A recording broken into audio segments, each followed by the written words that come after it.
History Month starts from March 1st to March 31st, and it's basically aiming to highlight the empowerment of women as active contributors to and claim holders of development. And so I really want to speak on this entire show. I want to speak on women, speak on our involvement in the entertainment industry, as well as shaping entertainment throughout the generations, throughout the years, as well as paving the way for other entertainers and future entertainers to come about and to be able to share their talents and to share the gift that we love so much of music, of shows, of everything entertainment. So this show is all about women's history.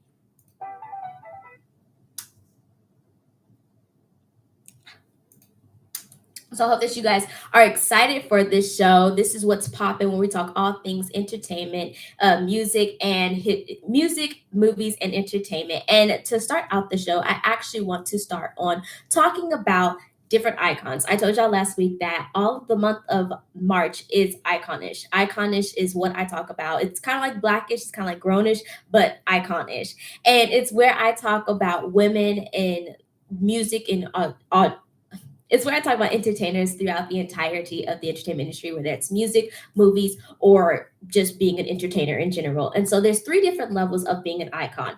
There's icons, which are the top, the elite. They know what they are doing. They are the triple threats. And then there's the legends, which are they are the best in their craft. They know what they're doing and they know how to get it done in their craft. They know what they're doing and they get the recognition that they deserve.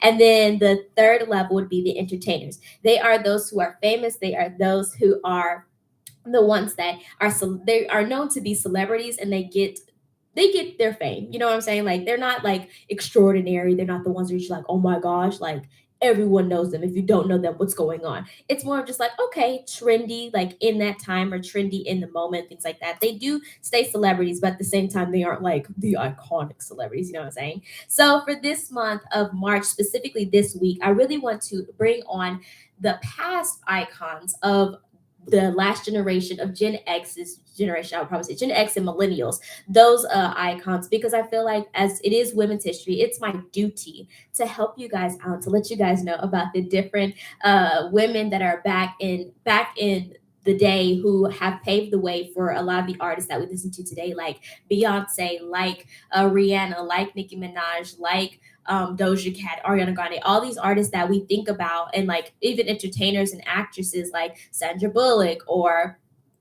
Scarlett Johansson or Emma Roberts, like all these new actors and entertainers, we think about, oh, they're iconic, but there are people before them that paved the way for them. And so that's why I really want to speak on them today. And so, specifically right now in the music segment, we are going to be talking about the three different levels. There's the entertainer icon, legendary icon, and then the icon. And so, the first person for entertainer level, I would say, is Tina Turner.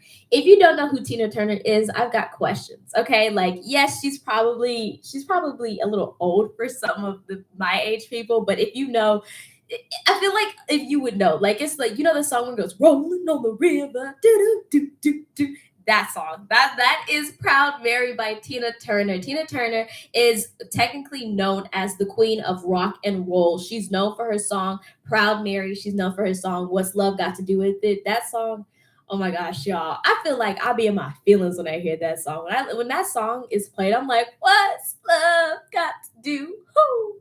I'm telling y'all, my heart. I have never been in a relationship, but that song right there made me feel like I've been in a relationship. And you would actually understand what I mean by that if you've ever been in a relationship or you've never been in a relationship, but you hear a song and the lyrics just hit a different level. Like in the song, she goes, "Who needs a heart when a heart can be broken?" And it's like, that's a good question, Tina. You asked a really good question. That I understood that. I've never been in a relationship, but that's a good question to ask. I've had friends who've had their heart broken, so why would I want to be in a relationship and to be in love? Who needs a heart when a heart can be broken? But it's okay. Anyways, Tina Turner is one of the greatest entertainers that I would probably say as far as being a rock and roll a performer. Her music for me paved the way for black people to be in rock. Like I know that like any person can be in any genre, but when you see a successful person in that is your race or that you can relate to, seeing them be so successful in that genre, it opens your eyes to the opportunity to be able to do other things, to be able to be in other things, and to know that, like, you know what, if Tina Turner could do it, I could do it. I could be a rock star. I mean, I probably can't because I don't have the vocals for it, but like I could. You would never know. Like I could pop off and be like a rock star at one point, like Princess of Rock, Sherelle. Who? You heard it here on What's Poppin'. Anyways, and so she has gone on to make win so many Grammys from both that her first solo album, which is called Private Dancer, that has the song What's Love Got to Do with It, and that's actually the song that Tina Turner is known by. And she's written her own book, as well as she also had the movie that she co-written with that's called What's Love Got to Do with It, which is about her, Ike and Tina. When I don't know if you guys know the history, but Tina Turner came out first in like the 60s and 70s as Ike and Tina, but later on divorced. Ike was Tina Turner's husband, but later on in 1978 they got Tina Turner divorced Ike from due to abuse and other issues. I can't remember what the other one was, but due to mostly abuse, physical abuse. And so once she got her divorce, she came out with her solo album Private Dancer, became super even more well known. They were already known as a duo, as a group, but when Tina Turner went solo, her career skyrocketed to a whole nother level. That's why people know her as What's Love Got to Do with It. The actual the Fumi, the movie that was actually made about What's Love Got to Do with It, that Tina Turner co-writ with someone else on it, actually is played by Angela Bassett, who I'll be speaking on later as one of the icons. Because if you guys know, Angela Bassett know how to act, and the fact that like she was able to play Tina Turner, that's a whole nother level. Because Tina Turner, if you ever seen any of her performances, she is a strong performer. She's a rock performer. One, that already makes her strong, and then two, she's a black strong rock performer. That's added levels, you know what I'm saying? And so that's why I'm saying that like Tina Turner is definitely one of the greatest entertainers of women's history in music. And then the second level, which is the legendary icons, I would say is Selena. If you don't know who Selena is, you obviously don't live in Texas, or you're not of any Latin descent, or I've got a lot of questions, because Selena is so well known. She is the queen of Tejano music. She actually came out in like the 90s. Well, she was born in like the 80s or the 70s, I believe. And then she came out as an artist with her siblings called Selena y los Dinos. And oh my gosh, y'all, she is so amazing. Unfortunately, she did pass in 1995. But when I tell y'all, not passed, but she was killed in 1995. But when I tell y'all, she is such a legend because of how she paved the way for so many different Latina artists. She's not like the main one who paved the way, but she definitely gave more Latina artists a way to be able to sing more music and to be so great in Tejano music. First of all, Selena was actually born in Texas, so that already automatically makes her a legend and an icon. Because I mean, Texas, we are the state of legends, the state of icons. If you didn't know, now you know. I'm here to tell you so that you can know that. And so that's why I would say that she is definitely one of the icons of this generation, of the past generation, and even this generation, because people still listen to her music. People still are watching her music videos and listening to the things that she does. People still celebrate her. I mean, she has a whole series on Netflix based on her. That goes to tell you and show you the fact that Selena is literally a legend. If you are gone and they're still talking about you, they're still listening to your music, they're still playing your songs and things like that, that obviously shows the fact that like you literally are a legend. And even if you're not even here. She's very well known for both her songs, for a lot of her songs like Bidi Bidi Bam Bam, as well as Amor Prohibido. Y'all, I don't speak Spanish like that, but I'm trying my best. Do it for Selena, you know what I'm saying? Do it for Selena.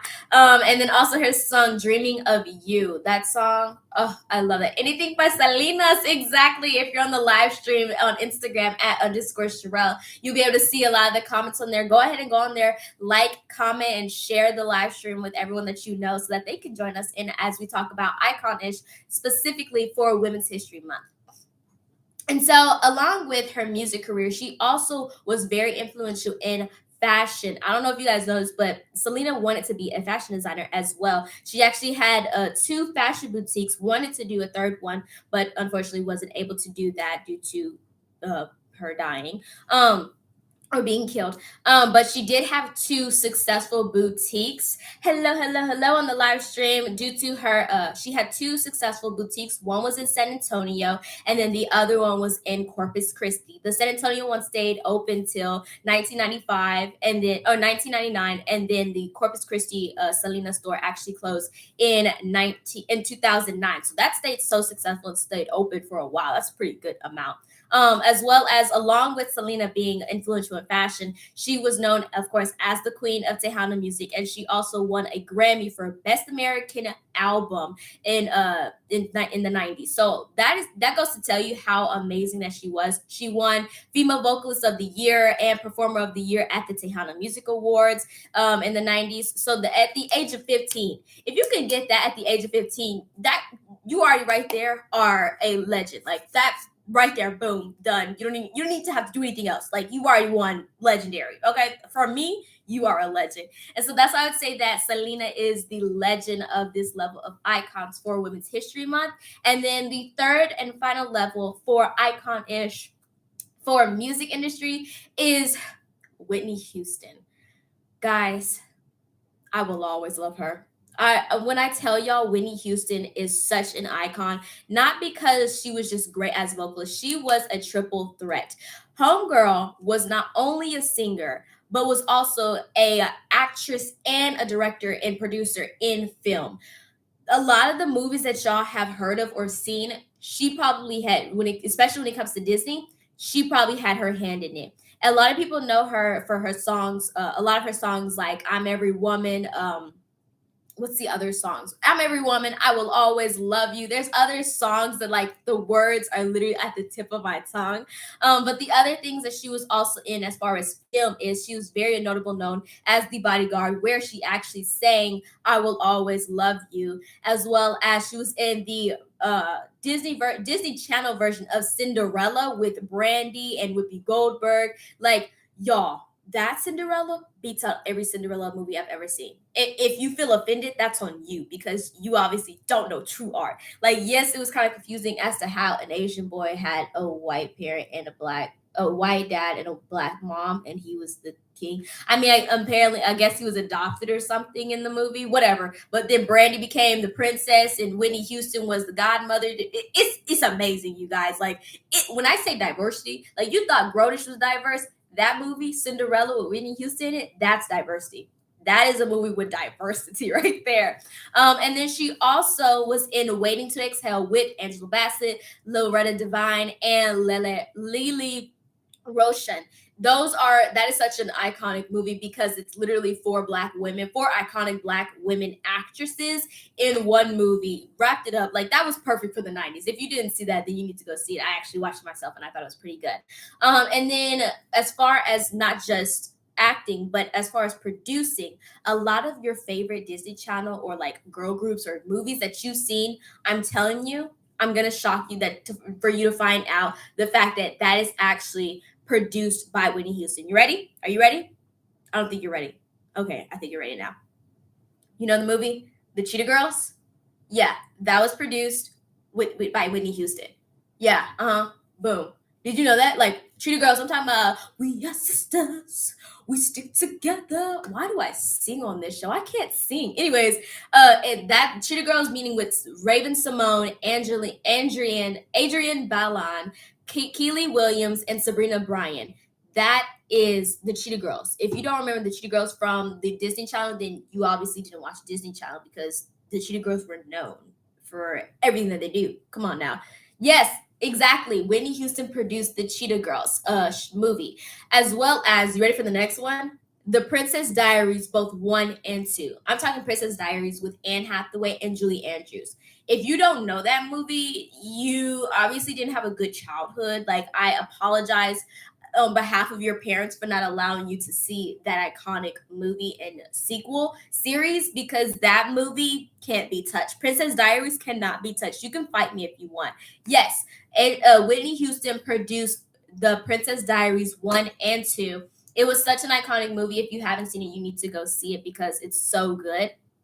And that's why I want to say that like Whitney Houston is so iconic because she was a part of these major projects that shaped a lot of entertainment, a lot of film and music as a whole. If you don't know any of her music, then I'm really concerned. Like Whitney Houston for me is such an icon because at the eight when I was in fourth grade, it was fourth grade. I actually was at in my elementary school. We were doing a it was actually a show about the different legends in music and entertainment. And we did Elvis Presley, Michael Jackson, and someone else, and then Whitney Houston. And when I had the vocals, I actually had the honor of singing one of Whitney Houston's songs called Greatest Love of All.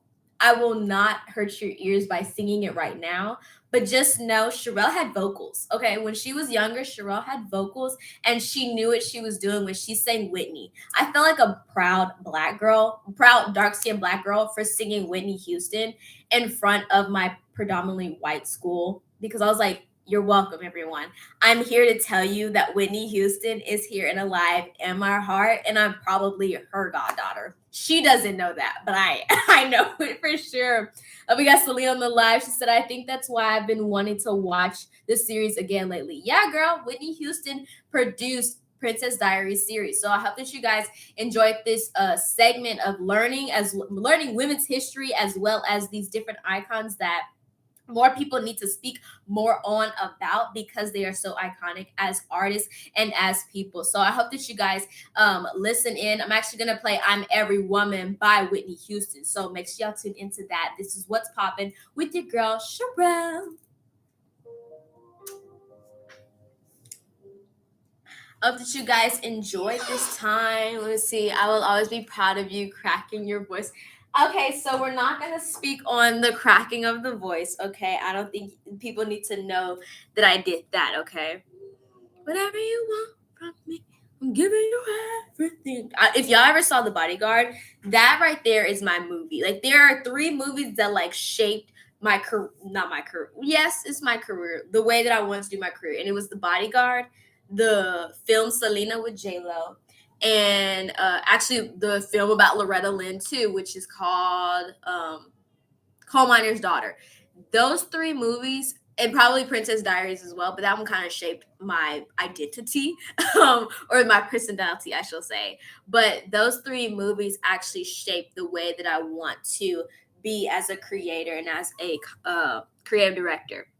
And so I hope that you guys are actually enjoying this, learning more about women's history, learning about the iconic women in the industry who have been there, who have been in the industry for a very long time, who are either alive or have passed.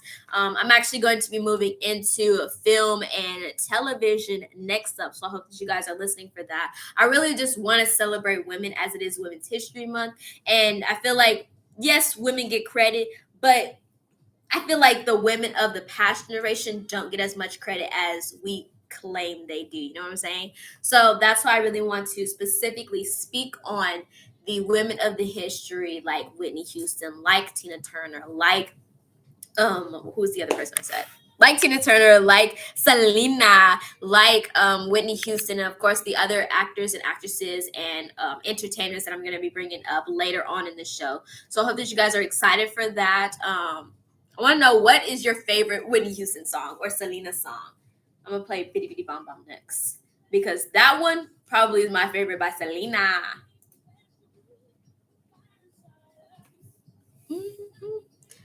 Yes, I am proud to say that I was a great vocalist in the age of 9 years old to the age of 12, maybe. Yeah, I would say that I lost my voice at the age of 12 because God said, girl, you could become way too vain and I won't be able to humble you, you know. Well, not won't be able to humble you. I would humble you and you wouldn't like, you know what I'm saying? Like, God gave me grace. He gave y'all grace because I would have popped off if I knew how to still sing and I was a dancer then too. I'm telling you. It's all in me. Anything that you want, baby. So yeah, girl. he said, let's sit you down, Sherelle. You cannot have this beautiful vocals except for to worship me. And I said, okay, God, fine, I accept. I may not be able to sing like Whitney anymore or ever. But the way I tried to claim that I could sing like Whitney. Did y'all know that I'm Every Woman, the one that Whitney Houston sang in The Bodyguard, is actually not her song?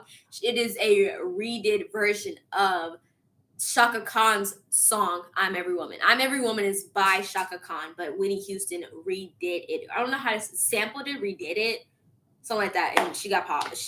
That one popped off as well. So, whoa, whoa, whoa. It's the way I be singing to y'all as if like y'all love my vocals. I mean, let me know. Do you like my vocals? Do you like my singing? That's low-key embarrassing that I just did that. Let's see. I kind of want to do like a game with you guys, but I don't have any game filters, I don't think. Let me see. I'm trying not to. If you don't know, I'm on YouTube as well. So make sure y'all go watch me live on there. I don't want to change the filter just in case. Let's see. I'm every woman. What's the donut one? What is this one? Oh, you're supposed to get the donuts. That's a lot of donuts. Look at my face. Yeah, I won't be doing that filter ever again. Let's see, what else is there? I know I have some other games. Woo.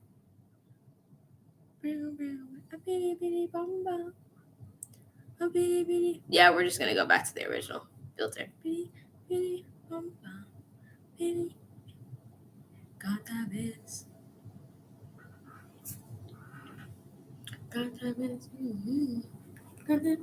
No, we don't like your vocals. Girl, yes you do. Stop lying. Oh man.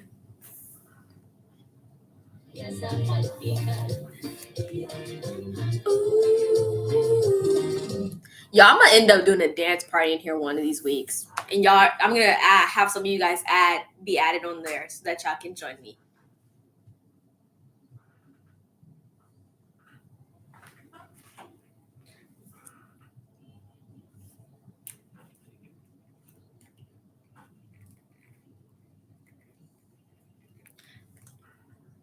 Bitty bitty bum bum.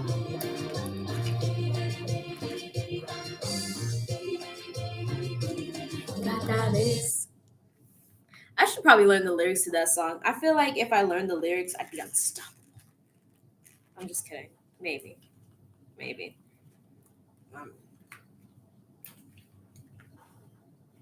Which way is that? Oh, I'm putting it on wrong. Left is this side.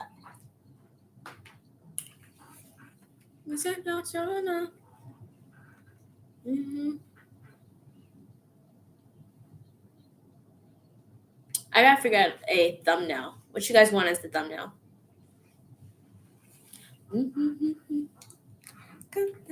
Me encanta así, así. Let me see. You'd be unstoppable if you knew all the lyrics. You're right.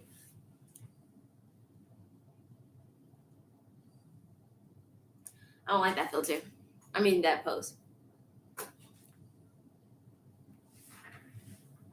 50 seconds, then we're coming back on. Y'all ready, guys? Oh, I actually need to do a table read. So, you guys excited? I get to do a table read. You ready for this?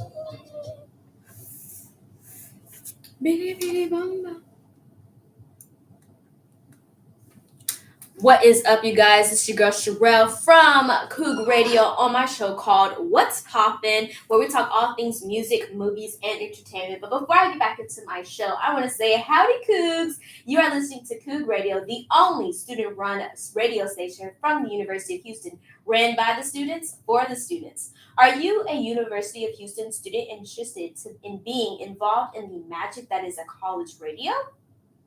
All you have to do is head over to Get Involved app through Access UH. Type in Coog Radio, COOG Radio, and click Join.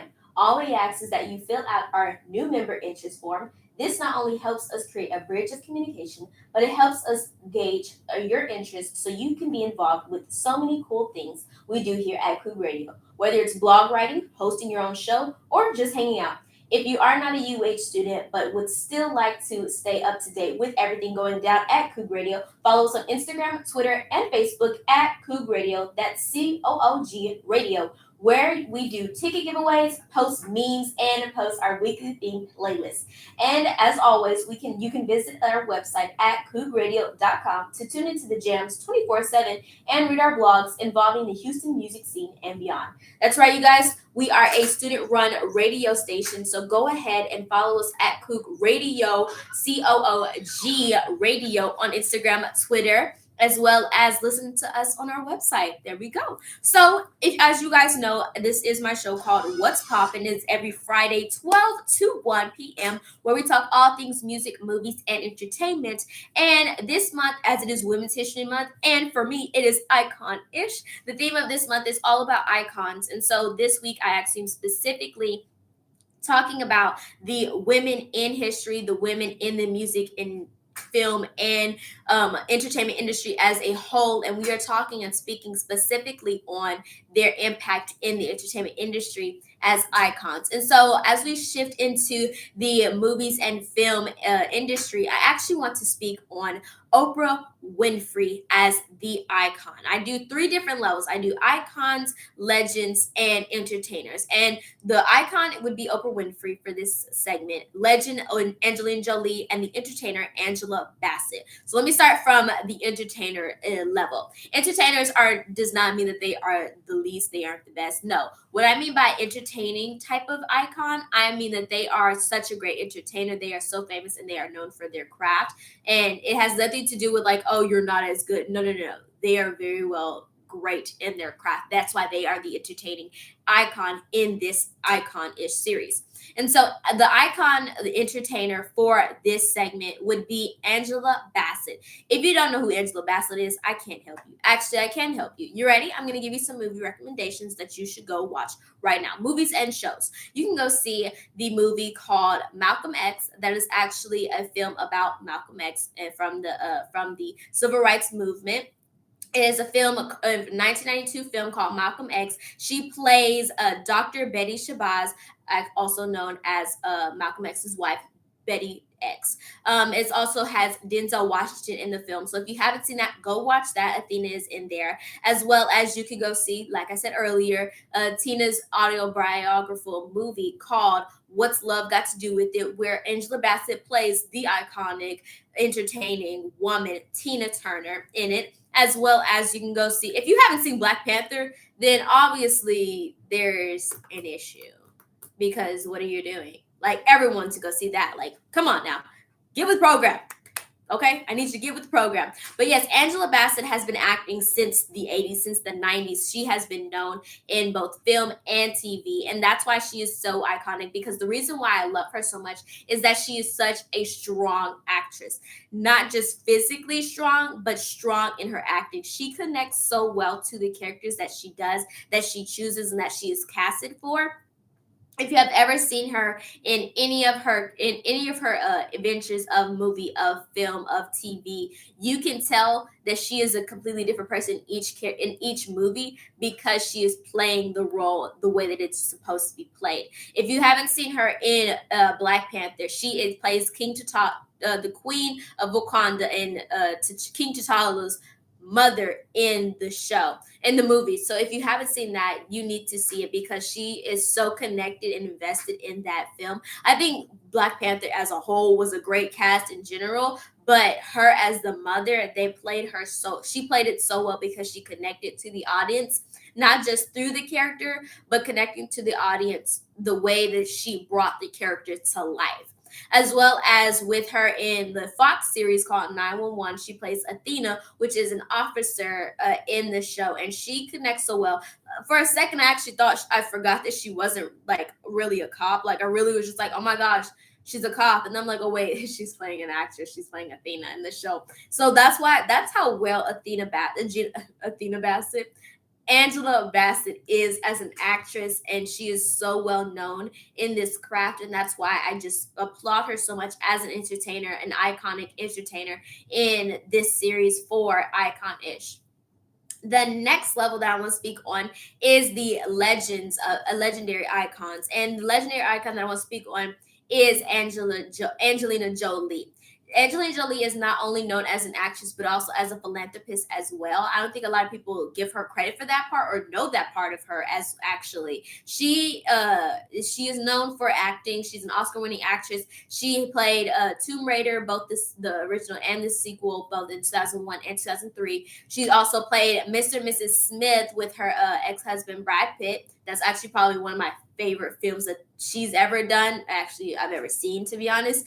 She's also in the 2010 movie called Salt. I almost said SWAT, but Salt. That film is so good. Not a lot of people give it credit. Like it's actually really good. I think I'm just really into like spy and like movies where there's a lot of action. I think that's why that's probably my favorite movie. And then she's also in the 2014 and 2019 live action version of Maleficent. Maleficent, if you don't know, is the Disney villain from Sleeping Beauty back the cartoon version of it. And so she actually plays the live action Maleficent in the film, both the Maleficent 2014 and the sequel in 2019. She did fabulous. Like when I tell y'all, I legit thought she was really Maleficent. That's how well you know that some these actors. That's why they're such icons. These actors who connect so well to the character that you actually thought that they were that actual person. Like you didn't realize, oh, that's Angelina Jolie or that's Angela Bassett. No, you literally thought that was Athena from 911 or that was Maleficent from Maleficent. That was Maleficent in Sleeping Beauty. You know what I'm saying? And so not only was she in that, but she was also in the 2021 Marvel's film called Eternals. If you haven't seen that, I actually just watched. It's pretty darn good, guys. Y'all need to go watch it. You can go see it on Disney Plus. It's kind of like a new side of the Marvel universe, so it's actually really interesting to see that side of where they're going with this series. I'm really excited to see more on it. If they have a number two, or if they are in any of the Marvel films. Like y'all know me, I just like Marvel in general, so that's why I'm like really excited to see if they have anything else. And then as far as her being a philanthropist, Angelina Jolie has been in so many philanthropic projects and things that she's been into. The Vogue UK actually did a article on her, and they said as a very special envoy for the UN, Angelina Jolie started visiting refugee camps when she was in her early 20s, when she was financially donated to yes, she financially donated to the UNHCR, but she also helped fund long-term health and conservation programs. And that's amazing because it's like to see not just you being a celebrity and entertainer as an actress, but to see you actually helping people in their actual day-to-day lives is really amazing. She also helps prevent sexual violence in the conflict initiative. The article says that Jolie and the former Foreign Secretary Lord William Howe founded the Preventing Sexual Violence in Conflicts initiative in 2012. So that's really amazing to see her making so many strides and doing so many amazing things to help out women of all everywhere in the world, and to not just help women but to also help women and children and fathers and refugees and things like that. It's so amazing to see her philanthropic efforts as well as being an actor and a successful actress. That's why she is such a legend in my opinion. It's we talk about Women's History Month, and I speak on these women because they have done so much that's beyond us. And then the last person I want to speak on is the icon, which is Oprah Winfrey. Oprah Winfrey actually started out as an anchor on the news. I don't know if a lot of people know that about her. She started out as an anchor on the news. She graduated college as a journalist. And so she started out as an anchor on the news. And then in the future became Oprah Winfrey with her show, The Oprah Winfrey Show. If you don't remember, she's the one who goes, "You get a car, you get a car, you get a car, you all get a car." Ah! It's literally the meme where have y'all seen the meme where if you are watching live on Instagram at underscore Cherelle Chirelle, she's the one who goes, "You get a car, you get a car." Ah! If you haven't seen that meme, I've got a lot of questions. I'm probably gonna put the meme side by side so you guys can see it. So yeah, she's the one who has that show and was so well known. It went on for so many seasons. Like it went on since when I was started out as a kid. When I was a kid up until I want to say like when I became a teenager, that's when the show series actually ended. So that's how iconic Oprah Winfrey truly is, because she not only introduced herself to the Gen X generation, but she also introduced herself to the millennials and to Gen Z. Gen Z may not know her as well, but they know if you say the name Oprah, they're like, "Oh, I know her. I know who Oprah is." As well as she also not only was in TV, but she also shifted into being an actress.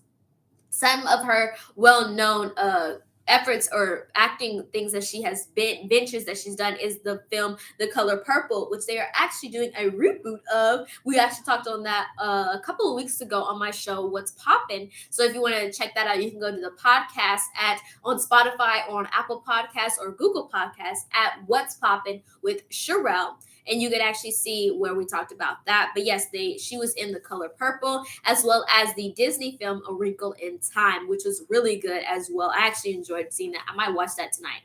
Who wants to watch? Anybody want to watch it with me? Like we could actually do like a whole thing on TikTok or something. Watch a film with me. So yeah, that she was in that, and not only was she so great in both TV hosting and in being in films, but she also shifted into she dived more into her journalism and within her, where she has her own magazine called the O Magazine. She's written so many amazing books that have helped so many people. Like I'm pretty sure she's had so many New York bestseller books, and I just really just admire Oprah Winfrey as a whole, because she inspired so many, not only Black women but dark skinned women, to see that you can go to a higher level and to see that like there's nothing that can stop you as a Black woman, as a woman in general, to become one of these well-known people in philanthropy, in acting, in film, and in hosting, and in journalism. All these different things coming to as a whole, and seeing her as one of those people makes you an icon to be able to see that. And so that's why I would say that Oprah Winfrey is the icon for the film industry, that I would definitely say. But we're going to take a quick break. This is a Girl by Destiny's Child, so I hope that you guys enjoy this song.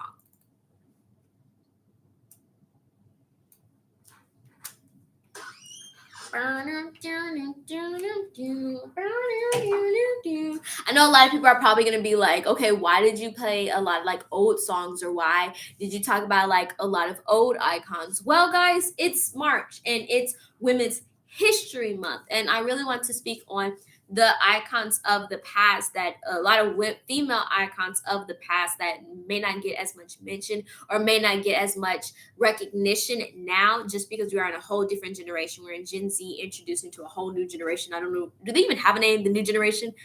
That's a good question. But there's a whole new generation out here that's coming up that they're going to be like, "Oh yeah, Beyonce, she is the icon." Like before anyone else. But it's just like, okay, but before Beyonce, there was Whitney Houston. Before Beyonce, there was Tina Turner. Before Beyonce, or before, who's another iconic actress right now? Give me a name. Um, Who's a great actress right now? Before Scarlett Johansson, there was Angelina Jolie. Like that's what I mean by people thinking this new generation coming in here, this new generation growing up, thinking that some of these people, some of these artists, some of these actors in the entertainment industry, they are the icon. But it's like before them, there was somebody else who paved the way for them to be able to get to a level that they are. And so that's why I'm really excited. Like who's a new, like the show The Real. The reason that this show is able to be so diverse is because of a lot of the shows back in the 80s and the 70s and the 90s that were able to be open and be played, like the Oprah Winfrey Show. The reason why The Real is so successful is because of the contributions of the Oprah Winfrey Show. If she didn't have her show, if she didn't have her show, we wouldn't have been making these strides that we are right now with the Wendy Williams Show, with The Real, with a lot of these different shows, with these amazing Black women, these diverse women, right? Diverse shows. If we didn't have all these other popular shows like the Oprah Winfrey Show coming out beforehand in the 70s and 80s to pave the way. So that's why I think it's so important for us to speak on the historical women that have paved the way for the entertainment industry as a whole. But yeah, let's see. I can tell you've been crying and you need somebody to talk to. You cannot hide from your friend, girl. Y'all, the vocals, I think they're coming back. I'm just kidding. They're not.